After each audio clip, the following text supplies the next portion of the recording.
Hello everyone. ये class 6 का geography section है, जो कि ये लेक्चर नंबर 5 होगा। ठीक है, ये चैप्टर 5 है। इस चैप्टर का नाम क्या है? Major domains of the earth. तो चलिए शुरू करते हैं। इस चैप्टर में हम लोग क्या क्या टॉपिक्स देखने वाले हैं। तो major domains of the earth में हम लोग सबसे पहले देखेंगे लिथोस्फेयर, एटमॉस्फेयर, बायोस्फेयर और कौन कौन सा कंटिनेंट आते हैं इसमें। हाइड्रोस्फेयर के बारे में देखेंगे और फिर ओशन के बारे में देखेंगे। ठीक है, तो चलिए शुरू करते हैं। Major domains of the earth surface जो है वो मेनली 3 कंपोनेंट से मिलकर के बना हुआ है। अर्थ एनवायरनमेंट जो है वो 3 कंपोनेंट से मिलकर के बना हुआ है। तीनों का ओवरलैप होता है। पहला तो लिथोस्फेयर, दूसरा एटमॉस्फेयर और तीसरा हाइड्रोस्फेयर। और लिथोस्फेयर, एटमॉस्फेयर और हाइड्रोस्फेयर तीनों का जो मिश्रण होता है उसको बोलते हैं बायोस्फेयर। ठीक है, तो लिथोस्फेयर में क्या आ जाएगा? तो लिथोस्फेयर में सॉलिड पोर्शन आएगा, यानी कि सॉइल वाला पूरा पोर्शन जो है वो लिथोस्फेयर में आ जाएगा। उसके बाद अगर बात करें जो गैसियस पार्ट है वो आ जाएगा एटमॉस्फेयर में, जैसे कि oxygen, nitrogen, carbon dioxide and other gases जितने भी हैं। पानी वाला सेक्शन जो है वाटर्स, वो आ जाएगा हाइड्रोस्फेयर में। और तीनों का जो मिश्रण है वो बायोस्फेयर बनेगा। और जो वही जो बायोस्फेयर है वहाँ पे लाइफ एग्जिस्ट करता है। ठीक है, तीनों का कंबाइन होने के बाद ही वहाँ पे लाइफ एग्जिस्ट करेगा। तीनों में से कोई एक भी एब्सेंट रहेगा तो वहाँ लाइफ एग्जिस्ट करना बहुत ही मुश्किल हो जाएगा, यानी नहीं करेगा लाइफ एग्जिस्ट। तो तीनों का होना बहुत ज़्यादा ज़रूरी है। तीनों का होने के बाद ही तीनों का जो मिश्रण है उसको बायोस्फीयर कहते हैं। अगला जैसे कि एटमॉस्फेयर, हाइड्रोस्फेयर वाटर सेक्शन और लिथोस्फेयर सॉइल वाला सेक्शन, ये तीनों का मिलने के बाद फिर हमारा बायोस्फीयर बनता है, जहाँ पे लाइफ एग्जिस्ट करता है। यहाँ पे देखिए ये पिक्चर में ये सॉइल वाला सेक्शन हो गया, पहाड़ हो गया, फिर नदी नाला, ये सब पानी वाला सेक्शन हो गया, इधर वायुमंडल हो गया। तो तीनों जहाँ पे रहेगा वहीं तो लाइफ एग्जिस्ट करता है। ठीक है, तो ये अच्छा एग्जाम्पल। ये जो हाइड्रोस्फेयर, लिथोस्फेयर, एटमॉस्फेयर, बायोस्फेयर जो वर्ड है ये कहाँ से आया हुआ है? तो लिथोस आया हुआ, ये जो चारों वर्ड है ना, ये इसका वर्ड ओरिजिन है, ग्रीक वर्ड है ये। और लिथोस का मतलब हो जाता है स्टोन। एटम्स, एटमॉस्फेयर जो है वो एटम्स वर्ड से आया है, एटम्स का मतलब होता है वेपर। और हाइड्रोस्फेयर जो है वो हुंडर वर्ड से आया हुआ है, जिसका मतलब होता है वाटर। अब बायोस्फेयर बायोस वर्ड से आया हुआ है, तो बायोस का मतलब हो जाता है लाइफ। ठीक है, आगे आते हैं लिथोस्फेयर। अब एक एक करके सारा सेक्शन को देखेंगे। तो लिथोस्फेयर सबसे पहले देखते हैं। Solid portion of the earth is called lithosphere. It comprises the rock of the earth crust and the thin layer of the soil that contains nutrient element which sustain organism। यानी कि इसमें एक तो earth crust का Rocky part यानी पहाड़ हो गया, और फिर प्लेन हो गया, प्लेटू हो गया, ये सारा कुछ जो कंटेन करता है उसी को लिथोस्फेयर कहते हैं। पहाड़ तो इस प्रकार से हो गया। प्लेटू क्या होता है? प्लेटू समुद्र तल से थोड़ी सी ऊंचाई पर रहता है और फिर एक फ्लैट सरफेस है, उसको बोलेंगे प्लेटू। प्लेन क्या हो गया? प्लेन एकदम सरफेस प्लेन हो जाता है और इसका ज़्यादा भी जो समुद्र तल से इसका हाइट जो है बहुत ज़्यादा डिस्टेंस भी नहीं होता है।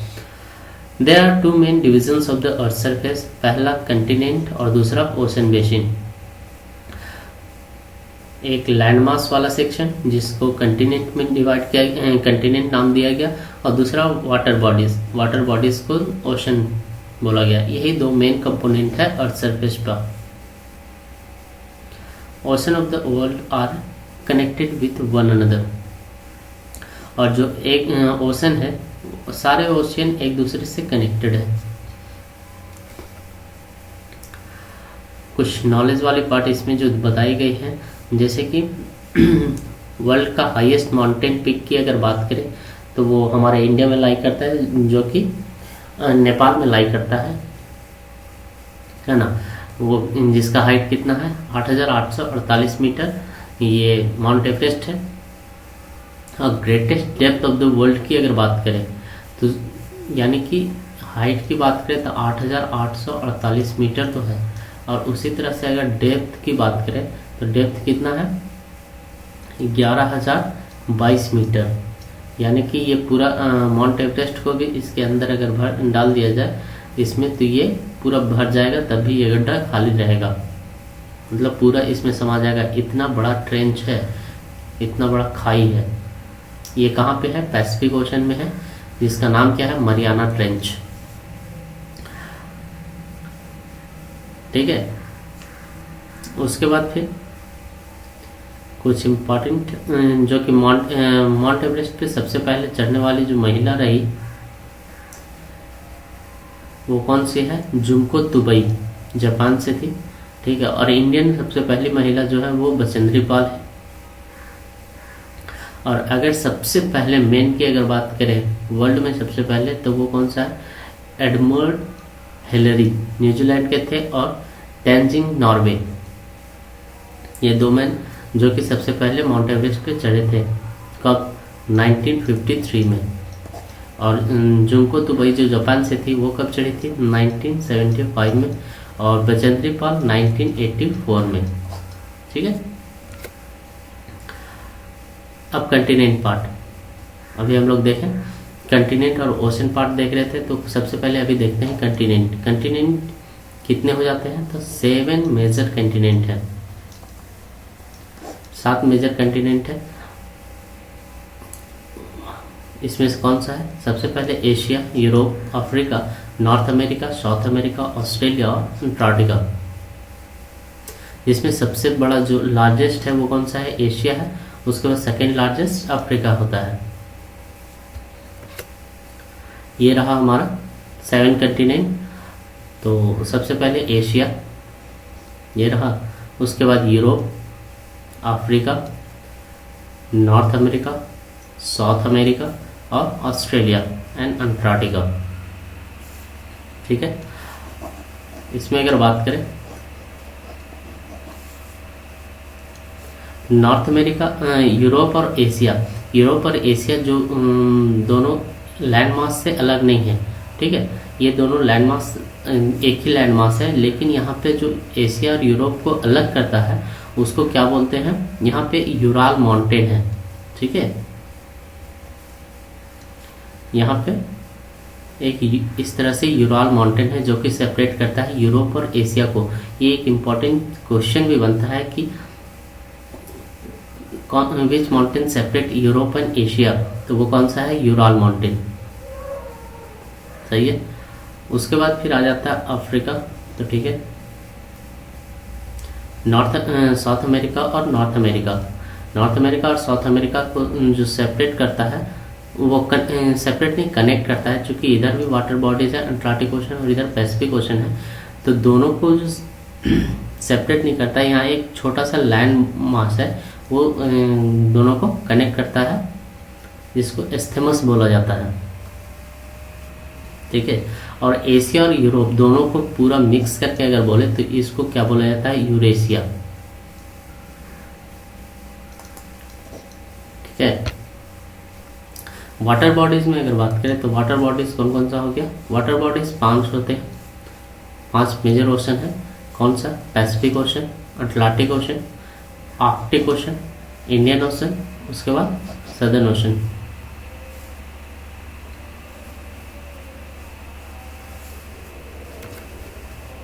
एशिया जो यूरोप, एशिया वर्ल्ड का लार्जेस्ट कंटिनेंट है।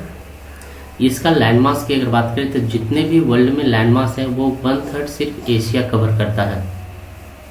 Continent lie in the eastern hemisphere, ये कहाँ पे लाई करता है, तो ईस्टर्न हेमिस्फीयर में लाई करता है। ट्रॉपिक ऑफ कैंसर इससे पास होता है। उसके बाद फिर Asia and Europe separated from Ural mountain, ये देखे थे। इसके बाद ये एशिया और यूरोप दोनों को कंबाइन होकर के यूरेशिया बोला जाता है।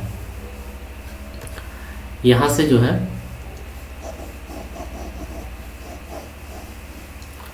ये देखिए, ट्रॉपिक ऑफ कैंसर ये रहा, भारत से होकर के भी पास करता है। तो ट्रॉपिक ऑफ कैंसर एशिया से पास होता है, जो कि इंडिया से भी पास होता है, और इंडिया जो है वो एशिया में ही एशिया में आता है। तो ट्रॉपिक ऑफ कैंसर पास होता है एशिया से। और फिर क्या बोलता है कि ये ईस्टर्न हेमिस्फीयर में लाई करता है, ईस्टर्न हेमिस्फीयर और नदर्न हेमिस्फीयर।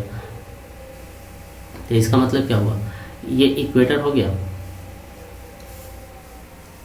इसको हटाइए, ये इक्वेटर हो गया। तो इक्वेटर जो है वो 0 डिग्री है, इधर जो हो गया वो नदर्न हेमिस्फीयर हो गया, इधर सदर्न हेमिस्फीयर।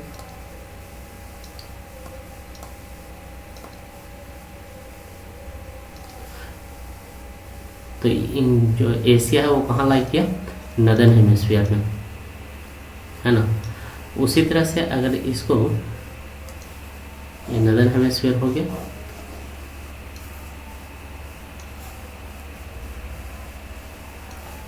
अब यहाँ से जो है IST पास करता है, इंटरनेशनल टाइम मेरिडियन। अब यहाँ से इसको सेपरेट करें तो ये किधर आ जाएगा, इधर ये सेक्शन जो हो गया वो ईस्ट हो गया, इधर वेस्टर्न हेमिस्फीयर,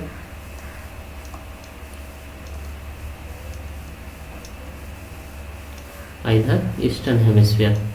तो इस तरह से जो एशिया है वो कहाँ लाई किया, नदर्न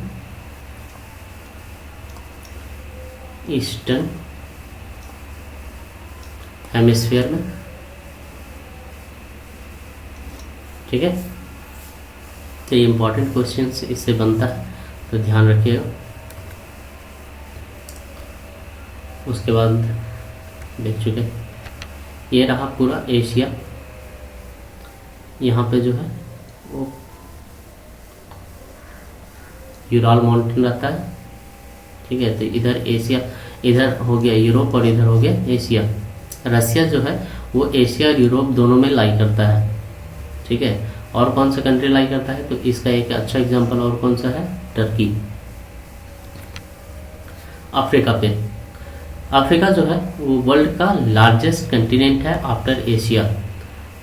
यहाँ से 0 डिग्री यानी कि इक्वेटर पास करता है पूरे लगभग हाफ में, और ये एकमात्र कंटिनेंट है जिससे ट्रॉपिक ऑफ कैंसर,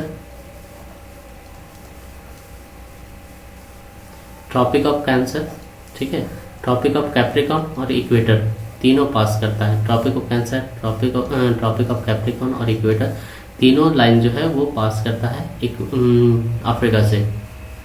यहाँ पे सहारा डेजर्ट लाई करता है, वर्ल्ड का लार्जेस्ट हॉट डेजर्ट जो है सहारा वो यहीं पे लाई करता है। उसके बाद फिर आगे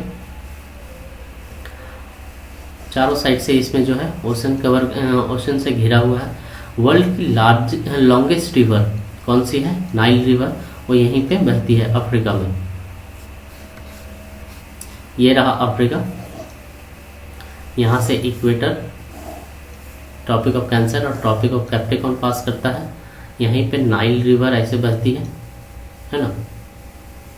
वर्ल्ड का लार्जेस्ट जो है हॉट डेजर्ट यहीं पे है, सहारा डेजर्ट। तो ये सारे इंपॉर्टेंट फैक्टर्स हैं जो कि याद होना चाहिए। और फिर इसको जो है कौन कौन सा सी जो है कवर करता है वो भी इम्पॉर्टेंट है।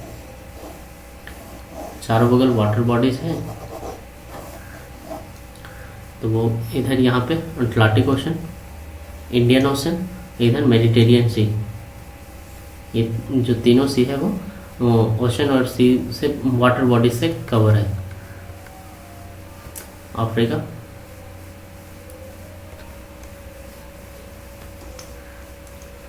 यहाँ पे हाँ Indian ocean, south Atlantic, north Atlantic, यहाँ पे मेडिटेरियन सी। इस तरह से पूरा जो है वाटर बॉडी से घिरा हुआ है। अब आते हैं नॉर्थ अमेरिका। नॉर्थ अमेरिका जो है वर्ल्ड का 3rd लार्जेस्ट कंटिनेंट है। नॉर्थ अमेरिका और साउथ अमेरिका जो है वो एक दूसरे से कनेक्टेड है, वो कुछ इस तरह से कनेक्टेड है, ठीक है।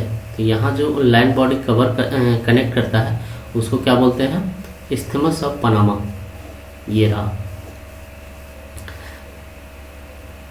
और जो है नॉर्थ अमेरिका, वो ये जो है कम्प्लीटली नदर्न हेमिस्फीयर में लाई करता है, नदर्न वेस्टर्न में।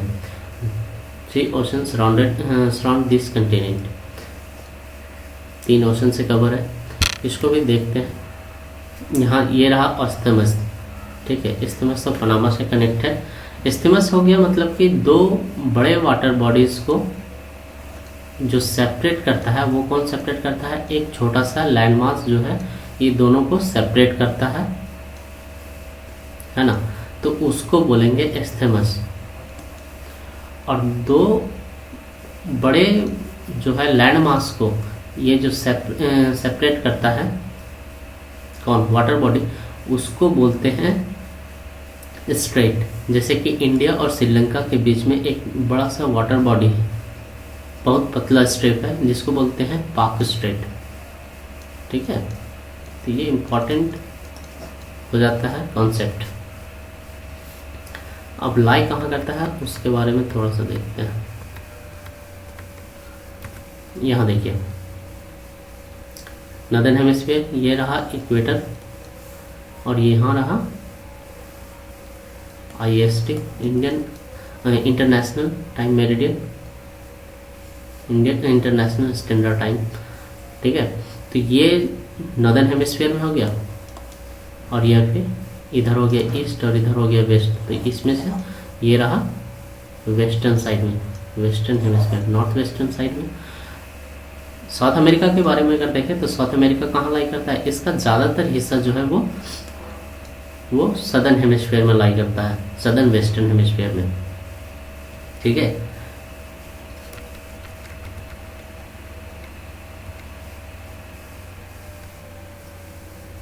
अब आते हैं साउथ अमेरिका।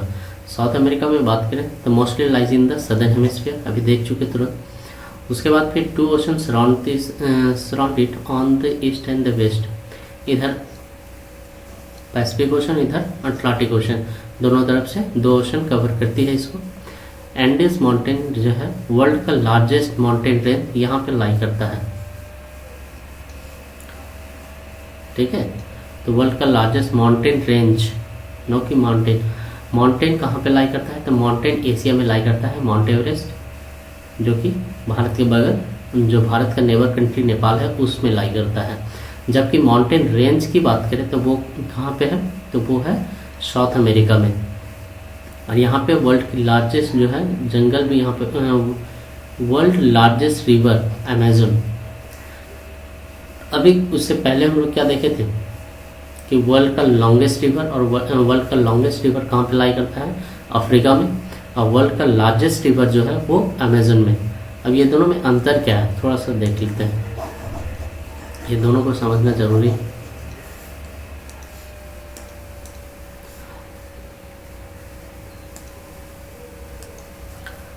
जैसे कि एक रिवर, ये रहा नाइल,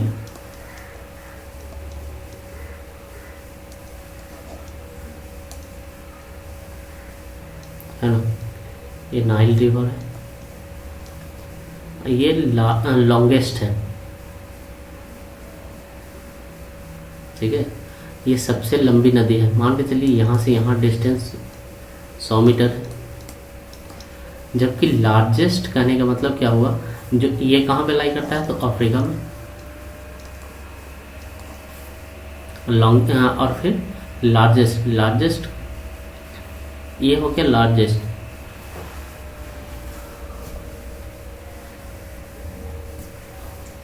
और उसके बाद फिर लॉन्गेस्ट में हो जाएगा, जैसे यहीं तक डिस्टेंस कवर कर रहा है, डिस्टेंस कम कवर कर रहा है लेकिन लॉन्गेस्ट है, ठीक है। लॉन्गेस्ट मतलब ये कितना एरिया जो मीटर में कवर कर रहा है, जैसे तैसे। तो ये लाई करता है, ये हो गया लार्जेस्ट। ये लार्जेस्ट कहाँ पे लाई कर रहा है, साउथ अमेरिका में, और ये हो गया अफ्रीका में। उसके बाद ऑस्ट्रेलिया की अगर बात करें तो वर्ल्ड स्मॉलेस्ट कंटिनेंट है, ठीक है। ऑस्ट्रेलिया में सिर्फ ये ऑस्ट्रेलिया जो कंट्री है वही नहीं आता है, इसके साथ ये सब भी आ जाते हैं, ठीक है, जैसे न्यूजीलैंड वगैरह सारा जो कंट्री छोटे छोटे है कंट्री वो भी इसी में लाई करते हैं। Lies entirely in the southern hemisphere, ये पूरी तरह से सदर्न हेमिस्फीयर में लाई करता है। सराउंडेड, और ये चारों बगल से वाटर बॉडी से कवर है, वो तो देख रहे हैं। और ये आइलैंड कंटिनेंट भी है, एकमात्र आइलैंड कंटिनेंट। अंटार्कटिका ये सदर्न हेमिस्फीयर में लाई कर रहा है। उसके बाद ये साउथ पोल में लाई करता है, almost in the at the centre of this continent. उसके बाद फिर ये साउथ पोलर रीजन भी कहलाता है। Permanently covered with the thick ice sheets, यहाँ पे लाइफ एग्जिस्ट नहीं करती है, ठीक है। ये पूरा तरह से थिक जो है, यहाँ पूरा बर्फ जमा हुआ रहता है। उसके बाद यहाँ पे कोई परमानेंट ह्यूमन सेटलमेंट नहीं है, यहाँ पे कोई भी ऐसी नहीं है। लेकिन यहाँ पे बहुत सारे देशों का जो है रिसर्च स्टेशन है, जैसे जिसमें से एक इंडिया का रिसर्च स्टेशन है जिसका नाम क्या है, मैत्री और दक्षिण गंगोत्री। ये इंपॉर्टेंट क्वेश्चन बनता है कि इंडिया का कौन सा जो है रिसर्च स्टेशन है और अंटार्कटिका कंटिनेंट में, तो वो कौन सा है, मैत्री और दक्षिण गंगोत्री। अब आते हैं हाइड्रोस्फीयर पे। हाइड्रोस्फीयर पे अगर बात करें तो हाइड्रोस्फीयर का मतलब हो गया, हाइड्रो का मतलब वाटर और फिर स्फीयर मतलब रहने का स्थान हो गया। तो हाइड्रोस्फीयर वाटर सेक्शंस को देखेंगे। 71% जो है वर्ल्ड में वो वाटर है और 29% लैंड, यानी 1/3 तो लैंड है और 2/3 जो है वाटर है। अब इसमें से इसका मतलब ये नहीं कि सारा पानी जो है वो हमारे लिए यूजेबल है।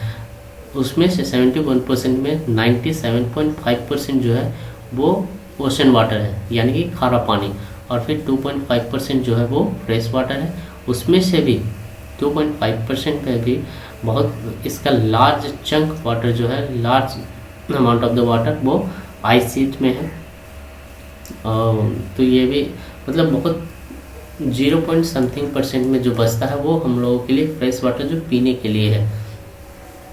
Hydrosphere consist of water in all it's form, water के जितने भी फॉर्म्स हैं वो पूरा जो वाटर को फॉर्म को मिला करके हाइड्रोस्फीयर बनता है। रनिंग वाटर ले ले, रिवर का, लेक का, या फिर आइस बोले, ग्लेशियर बोले, सारा कुछ ये हाइड्रोस्फीयर का ही पार्ट है। वही चीज़ जो अभी देखें, more than 75% of the earth water is found in the ocean is too salty for the human use.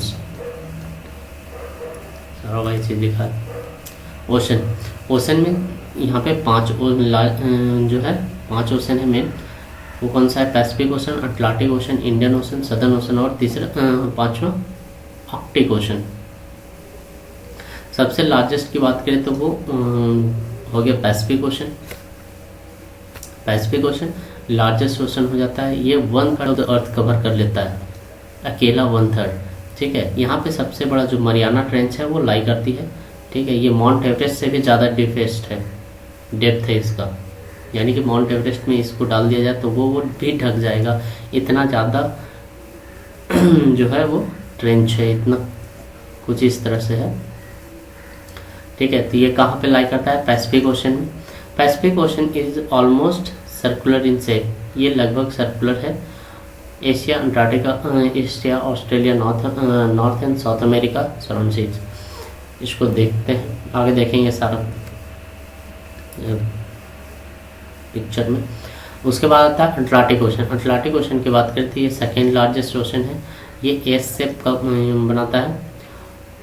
उसके बाद north and South America on the western side and Europe and Africa in the eastern side. Coastline of Atlantic ocean is highly intended का मतलब हो जाता है कुछ इस प्रकार से बन जाता है, ठीक है। यानी कि हार्बर जो जहाज वगैरह आती है, ठीक है, तो वो उसके लिए यहाँ पे पोर्ट बनना आसान हो जाता है। ये नेचुरल पोर्ट की तरह तैयार हो जाता है, इसीलिए इसको बोलते हैं इंटेंडेड है। This irregular and the intended coastline provide ideal location for the natural harbours बन जाते हैं port. From the point of the view of commerce it is the busiest ocean, ये सबसे बिजिएस्ट ओशन है, यहाँ पे बहुत ज़्यादा मतलब कि। उसके बाद Indian ocean the only ocean जिसका नाम जो है किसी कंट्री के नाम पे पड़ा हुआ है, दैट इज कॉल्ड इंडिया, हमारा देश। इसका शेप हो जाता है वो एम शेप में आता है और कई बहुत सारे बुक में जो बताता है वो ट्रायंगुलर शेप में, और बहुत सारे जो हायर स्टडी में वो बताता है क्या है, एम शेप में। वो देखते हैं दोनों को किस प्रकार से बताता है। ये इसमें एशिया, वेस्ट में अफ्रीका और ऑस्ट्रेलिया। अब आता है सदर्न ओशन। ये सदर्न ओशन जिसको आर्कटिक ओशन भी कहते हैं, ये कहाँ से हो जाता है, 60 डिग्री से 60 डिग्री साउथ से 60 पूरा साउथ पोल तक, ठीक है, तो उसको आर्कटिक ओशन बोलेंगे।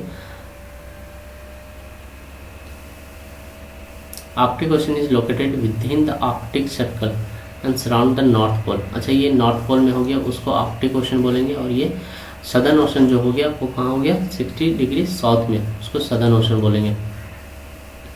It is connected with the Pacific Ocean by Bering Strait से पैसिफिक ओशन से कनेक्टेड है। It is bound by the northern coast and the North America and Eurasia. अब इसको फिगर में एक बार देख लेते हैं।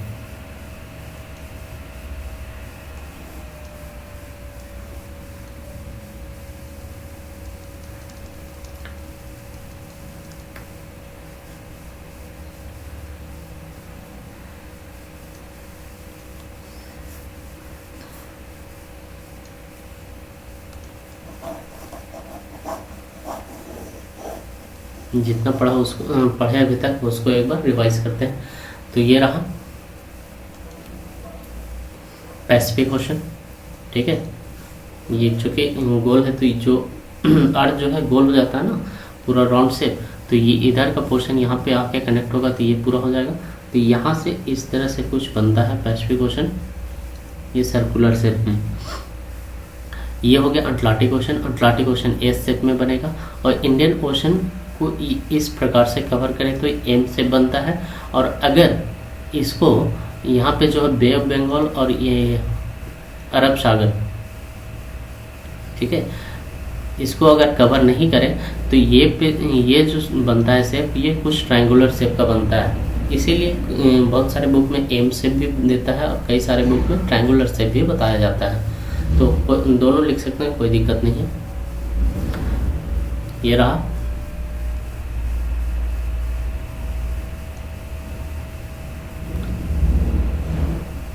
अब आते हैं हाइड्रोस्फीयर पे, एटमॉस्फेयर पे।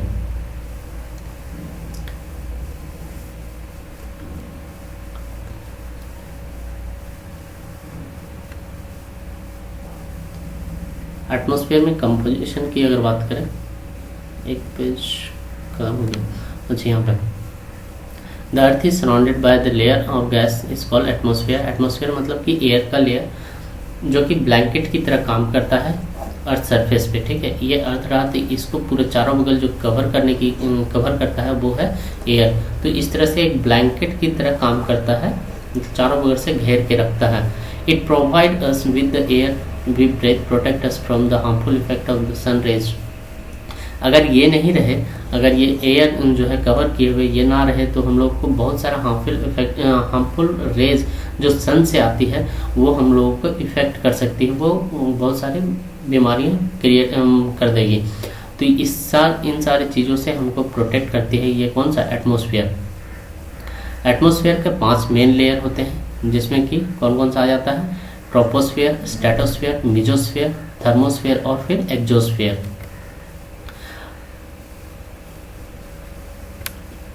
ये रहा अर्थ के सबसे जो क्लोजेस्ट है वो कौन सा हो गया, ट्रोपोस्फेयर, उसके बाद स्ट्रेटोस्फेयर, मेसोस्फेयर, थर्मोस्फेयर, उसके बाद फिर एक्सोस्फेयर। ये रहा ओजोन लेयर। ट्रोपोस्फेयर के तुरंत बाद ही आता है एक थीन लेयर है, ये ही सारा जो हार्मफुल सन रेज आता है उससे प्रोटेक्ट करने की हम लोग प्रोटेक्ट करता है, वो कौन सा है, ओजोन लेयर, ठीक है। तो ये टोटल जो एटमॉस्फेयर का हाइट बताया जाता है ये कितना है, 1600 किलोमीटर तक यहाँ तक जो है एयर एग्जिस्ट करता है। कंपोजिशन की बात करें तो जो मेजर चंक है वो कौन सा है,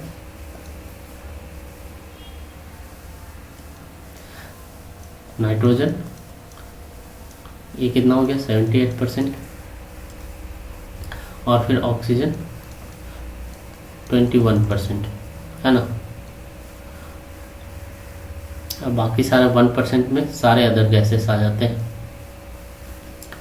ऑक्सीजन हम लोग को जिंदा रहने के लिए ज़रूरत है। Oxygen is the breath of life while nitrogen help in the growth of the living organism.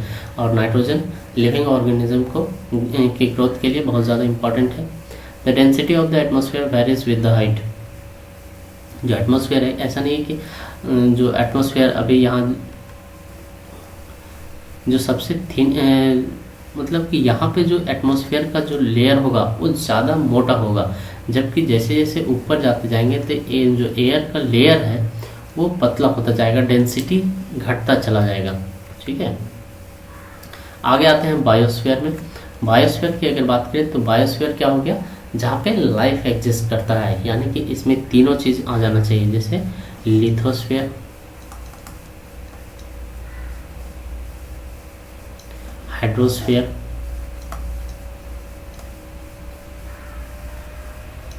और फिर लिथोस्फीयर, हाइड्रोस्फीयर और तीसरा पोर्शन क्या आ गया, एटमॉस्फेयर। ये तीनों का जो कॉमन पार्ट हो गया, यहीं पे लाइफ एग्जिस्ट करेगा। ठीक है, तो वही क्या बोलता है, the biosphere is the narrow zone of contact between land, water and air. तीनों हो गया, लैंड मतलब लिथोस, फिर हो गया हाइड्रोस्फीयर और तीसरा एयर मतलब atmosphere. It is in this zone that life that is the unique to the planet that exist. यहाँ पे लाइफ एग्जिस्ट करेगा। इसको भी दो पार्ट में बांटा गया है, एक तो प्लांट किंगडम यानी कि प्लांट वाला सेक्शन और दूसरा animal kingdom. All the living organisms, including humans, are linked to each other and the bio सभी एक दूसरे के लिए इम्पोर्टेंट है बायोस्फीयर में, एक दूसरे के सर्वाइवल के लिए। ये हो गया चैप्टर मार्क, ये रहा फिगर, जैसे कि यहाँ पे हो गया हाइड्रोस्फीयर, एटमॉस्फेयर और फिर ये हो गया लिथोस्फीयर। तीनों एग्जिस्ट करेगा तभी तो यहाँ पे ह्यूमन एग्जिस्ट करेगा। और ये पेड़ पौधा वाला जो हो गया सेक्शन, उसको क्या बोलेंगे, प्लांट किंगडम। और यहाँ पे एनिमल हो गया, आदमी हो गया, उसको एनिमल किंगडम। अब ये चैप्टर समाप्त हो गया। अब इस पे कुछ सवाल हैं जिसको देख लेते हैं। सबसे पहला क्वेश्चन क्या बोलता है, the mountain range that separate Europe and Asia. Europe और एशिया दोनों को सेपरेट करता है, उसको क्या बोलते हैं। तो हम लोग क्या देखे थे, यूराल माउंटेन जो है वो एशिया और यूरोप को सेपरेट करता है। एंडीज क्या है, एंडीज वर्ल्ड का लार्जेस्ट जो है वो माउंटेन रेंज है। उसके बाद हिमालय वर्ल्ड का हाईएस्ट माउंटेन है। ये कहाँ पे लाई करता है, नेपाल में, एशिया कंटिनेंट में। The continent of North America is linked to the South America by. ये किससे लिंक्ड है, नॉर्थ अमेरिका और साउथ अमेरिका। ये कुछ इस प्रकार से लिंक था। तो इसको क्या बोलते हैं, एस्थेमस। यानी कि दो बड़े लैंड बॉडीज को एक छोटी लैंड बॉडी अगर उसको कनेक्ट करती है उसको एस्थेमस बोलते हैं। और दो बड़े वाटर बॉडीज को एक छोटा सा वाटर बॉडी अगर कनेक्ट करता है उसको स्ट्रेट बोलेंगे। ठीक है, तो क्या हो जाएगा इसमें, एस्थेमस, और इसका यूराल माउंटेन। अगला सवाल क्या बोलता है, the major constituent of atmosphere percentage. सबसे बड़ा परसेंटेज किसका है एटमॉस्फेयर में, तो वो नाइट्रोजन का है 71%, ऑक्सीजन है 21%, 20 सबसे मेजर चंक किसका हो जाएगा 71% नाइट्रोजन, है ना। उसके बाद फिर अगला सवाल क्या बोलता है, the domain of the earth consisting of the solid rock is, उसको क्या बोलेंगे, लिथोस्फीयर। हाइड्रोस्फीयर एटमॉस्फेयर में क्या आ जाएगा, एटमॉस्फेयर में एयर वाला सेक्शन, हाइड्रोस्फीयर में वाटर वाला सेक्शन और लिथोस्फीयर में सॉलिड यानी कि सॉइल वाला सेक्शन। और ये तीनों को मिलने से जो बनता है उसको बायोस्फीयर। तो इसका सही आंसर क्या हो जाएगा, सॉलिड सेक्शन का लिथोस्फीयर और इसका nitrogen. Which is the largest continent, सबसे लार्जेस्ट कंटिनेंट कौन सा है, वो तो एशिया है सबसे लार्जेस्ट। उसके बाद अफ्रीका सेकेंड लार्जेस्ट, और ये ऑस्ट्रेलिया जो है वो ऑस्ट्रेलिया स्मॉलेस्ट।